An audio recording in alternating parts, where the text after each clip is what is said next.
They won't say it to your face. It's not in front of you. They're doing it behind your back because they are scared of you. So that makes what's going on fine. It makes the whole situation fine, and more importantly, it makes you fine. When, really and truthfully, that is quite the contrary. And by far, this is like the worst, and I mean the worst advice you could give to somebody who's dealing with disingenuous friends in the world at the moment, because it kind of just paints this image of them where it's like, oh yeah, I'm so badass, and I shouldn't have to worry about like what my friends are saying about me behind my back, or the fact that they don't actually have respect for me, because it's like, yeah, they're the pussies, and I'm the badass because they're not saying it to my face. And there is like some truth to that, because there is a certain degree of like pussiness. Pussiness, is that even a word? That comes with the whole concept of fake friends. But most of the time, what people don't think is that whenever they have friends who talk about them behind their back, what goes on is that they, half the time, they it doesn't always mean that they're scared of you. In fact, most of the time, with what applies to the situation, it isn't, the fact that they're scared of you that is like what's a factor in them not being genuine to you or around you, really, in reality. And if they are scared of you, like, a quick summary I could make of that and how to handle that isn't like to feel like a badass or anything like that, but to like, you know, if somebody like snitched and said like, oh hey, this guy said X, Y, and Z about you, or called you X, Y, and Z when you weren't looking, or when you weren't in school, when you weren't at school yesterday. And you know what? Yeah, that's fucked. That's effed up, you know? Because and it must hurt, but one thing I would say, like, the way to handle it is to, like, talk to them about it, especially if it's because they're scared of you, but they're still like friends with you, but they don't know how to go about it. It's like, yeah, like, talk to them about it, and probably apologize, because part of what they're thinking is probably your fault too, in a way, if I'm being honest. But because remember, these people probably think, or this person probably thinks, that you're crazy and have a very distorted view of your judgment too, which is like bad in its own way also, so it's just like, talk to them and communicate with them, and debunk, you know like, let them know, like, hey, this isn't me, and I'm sorry if I may have came off this way, and whatever, and yada yada yada. If you don't want to talk to me anymore, that's fine, I'll leave you alone. Or if we talk, I would like to start over. Then yeah, and the whole thing will be good then, and maybe any like disinterest they have in you would be gone, because they see you in a new light, and now pretty much have a new form of like respect for you almost, when you bring this up. But where it's really tricky is, if they aren't scared of you, but they're still like talking about you behind your back, or they're not being very genuine friends. Oh wow, that's a plane. I wonder if my mic is picking up the plane. Like, if they're not being very genuine friends, then fact of the matter is that, what's going on is that it's probably very bad and manipulative too. Like, they could probably be extorting money from you. Like, you feel like you're validating them by like giving them money, or like letting them offload work onto you, whether it be in school or at work, or which I believe is the worst of the worst, is the sadistic category, which is like, okay, they don't like you, they find you annoying, but they see your desperation and find it cute almost. So they want to take advantage of that desperation and use that as like a way to fuel their own ego, or as like a little pastime where it's like, okay, let me watch this guy constantly try to please me, or or impress me all the time, even though he never will, because I don't like him, and I never will like him or her. This stuff happens to girls too, if not more, when you think about it. And yeah, and then yeah, that's the worst. And I actually was in that situation before, where it's like I definitely did meet people who were in the sadistic category when it came to like friendships too. And I'll tell you a story about that, which might take a big chunk of the video off, if I'm being honest. But so I'm gonna call my friend who had like known since I like went to the school, Jose, and I'm gonna call the guy, and I'm gonna call the other guy Andre. So the story with Jose is that, yeah, he was a guy who I really liked, and I kind of viewed him as like this cool kid, almost, who was like the best kid in the class. So I wanted to be friends with him so I could share in that status of being the coolest kid in the school too. So it's like kind of like painting this weird dynamic duo, and really and truthfully, it wasn't that good at all, because he didn't genuinely have any interest in me and didn't genuinely like me, and in reality just viewed me as a complete pest almost. And yeah, and I will like own up and say that, yeah, maybe there were like certain personality traits that I had that wasn't very good and came off strong. And again, the whole desperation thing was definitely what killed me when it came to like my interactions with that kid at that time, and he genuinely didn't like it.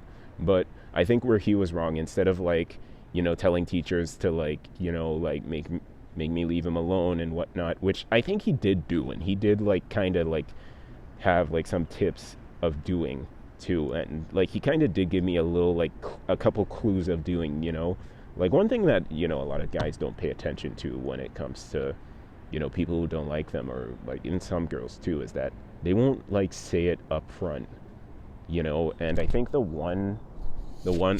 best like form of red flags you could get from this is like, okay, they don't include you in things, they don't really answer all of what you have to say, or show like little to no interest in actually talking to you, and all kinds of factors, when you think about it, all kinds of factors that comes into why you may be dealing with a fake friend, or you're just hanging around somebody who isn't very interested in you, and they're simply just trying not to be rude, and but in Jose's case, he wasn't like trying not to be rude, and I think there was like this like time where he actually did do something very malicious, which is where Andre comes in. Andre was like a somewhat newer student that he knew for, or started hanging out with for like way later. Then he started hanging out and with me, and what happened was that they got in trouble for breaking a window, and what happened was that the story with that whole thing was that they ended up becoming closer than ever in that situation, and they ended up like spending weekends together nonstop, and were like getting into sleepovers and stuff, and doing this, that, and having all this fun, and I wanted to join in on it. And well, to be fair, they didn't like directly exclude me from it, because like I think what happened was that they were mainly going to Andre's house, but my dad didn't really know Andre's parents, so he didn't feel comfortable with me going, which I think is fair and very valid, and what ended up going on was that, yeah, he God, that's so gross. I just saw a skunk. Okay, don't worry, it's not close to me, and if I won't even let that thing get any closer than it already is not. But my dad didn't let me do that, and I think even if my dad was permissive, is that a word? No, permissive. If he was permissive about that whole thing, I think they would have come up with some excuse to like exclude me from the whole thing too. Like they would have said their parents don't like me or trust me or anything like that, which they have done before. And yeah, it would turn into this whole thing where it's like, yeah, what would happen is that they'd be having fun, like, doing all the sleepovers and spending all the weekends and Saturdays by Andres or with each other, watching movies, eating donuts and shit, and probably like with between like some interludes of those days, they'd probably be trash talking me in between those days. And then when it came time for school on Monday, they would bring it up and would relentlessly brag about like everything that was going on. And I didn't even really notice that it was them bragging until, I got one like red flag later on about it, which that made me realize, okay, they're doing this to piss me off too. They're kind of doing this to piss me off in a way also. Mainly Jose, not really Andre. Andre is a good friend, and he ended up kind of getting like screwed by Jose too. So what happened is that, okay, one day, like spring break was coming up, and you see, I was about to pick my nose, but then I ended up like trying to transition it into a scratch instead. Like, okay, no, I'm not picking my nose, I'm scratching it, which is more socially acceptable and less, juvenile. But no, it's like, yeah, it still looks awkward, and people probably think, yeah, he's picking his nose. But I digress. So yeah, spring break was coming up, and Jose's mom like said, okay, everybody write their parents' numbers down and give it to me, and I'll call them and we could arrange a meetup at the mall. And this is in Trinidad, not America, so it wasn't spring break, it was technically Easter. I'm only doing this to kind of accommodate for my viewers in America, and now that I live in America now full time instead of like being there every year for like 2 weeks during the summer in New York, but we had this mall in Trinidad that had an arcade and a movie theater. And oh my god, it was so cool. There was the arcade, and then there was the movie theater, and it was a full-on food court there.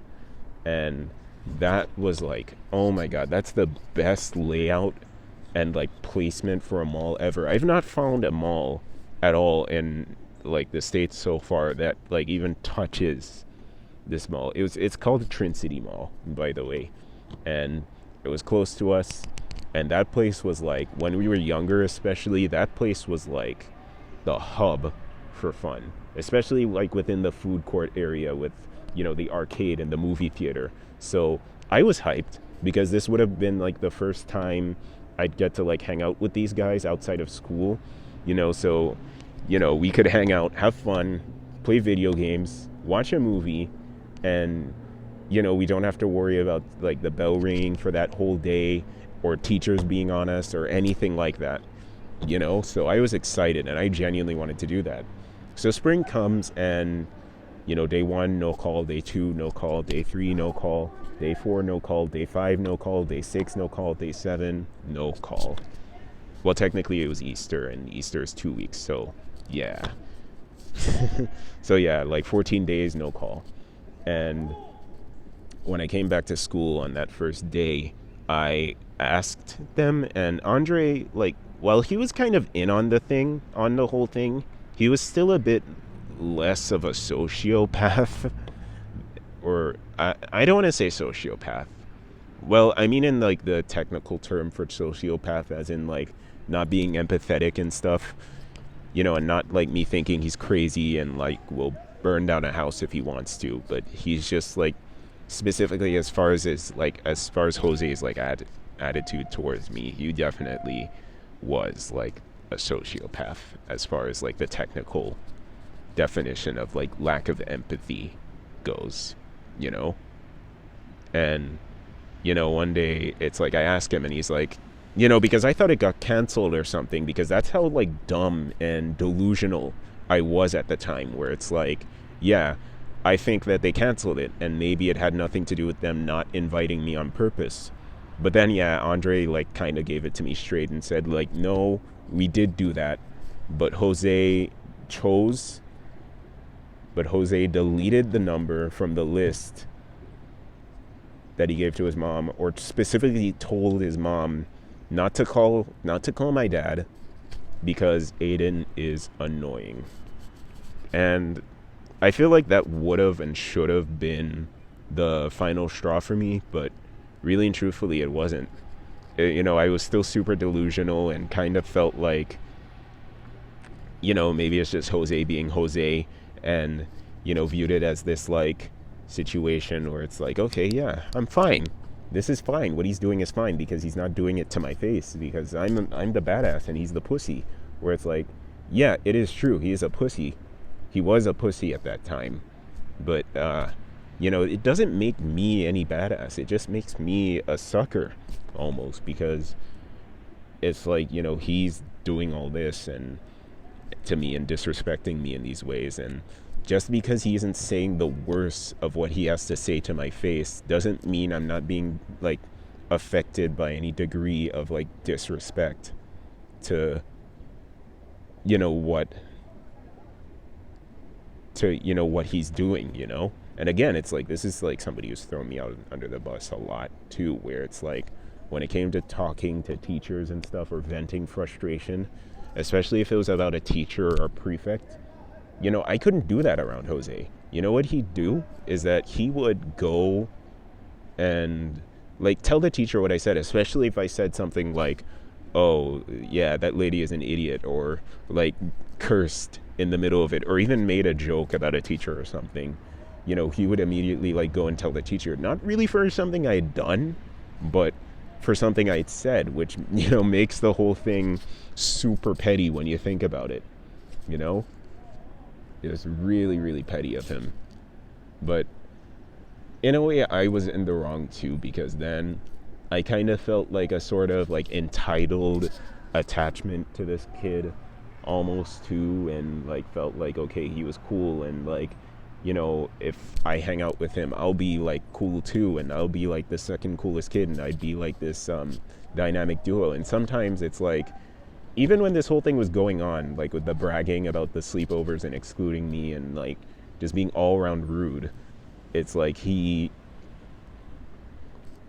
I wasn't really thinking about like what he was doing too. I was also just more so thinking about Andre, who was kind of just also more of a like bystander in that situation too, because he was because even though he was playing along, he kind of was the one to admit like, yeah, this is what we were doing,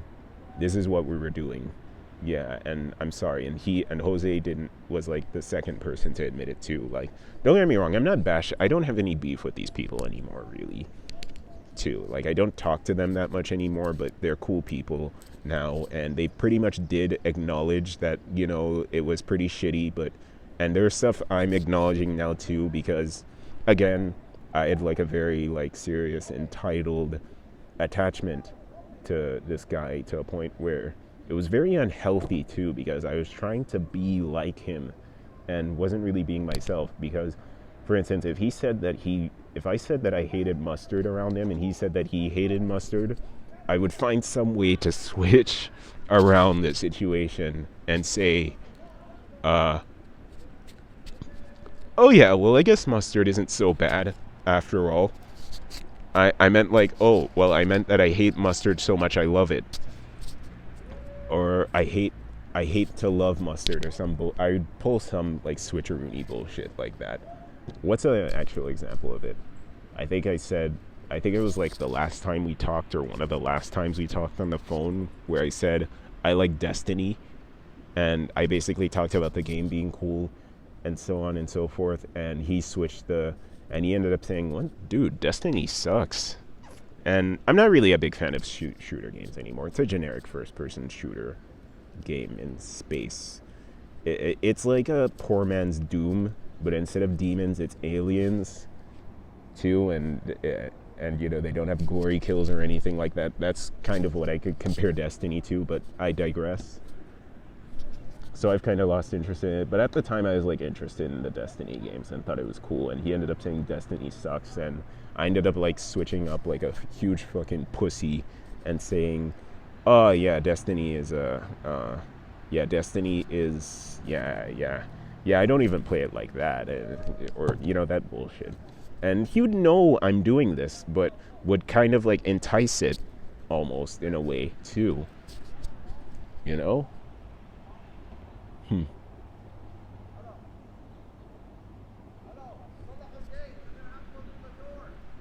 Oh, I thought those guys were hailing me out for a second. Nah, they don't care about some guy vlogging. Or like making a stupid off the cuff video venting frustration. Well, not really venting frustration, but just giving people advice on how to deal with fake friends, really. So, like, I think what I would tell, what I would, if I was like a teacher in that school, or like, my parents or whatever, what I would tell myself is like, hey, these guys don't owe you anything. Stop trying to be friends with them if they're not interested in you. And, also have some respect for yourself too. Like, why are you still clinging on to them when they're clearly just keeping you around to disrespect you and only to like make you feel more lonely than you would be if you just stopped talking to them? Or, and then, what I would tell Jose and Andre is like, hey, I get it. You don't like the guy, but, be real about it. Like, just let him know.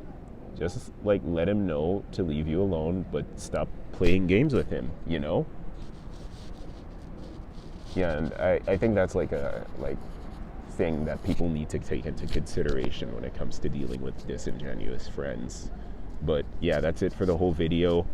I hope you enjoyed. Well, enjoy it if you want to. Feel depressed by it if you want to. Dislike it if you want to. Only I could see the dislike ratio, so yeah. That sucks. But you know what? I'll turn comments on and I don't have any words blocked too.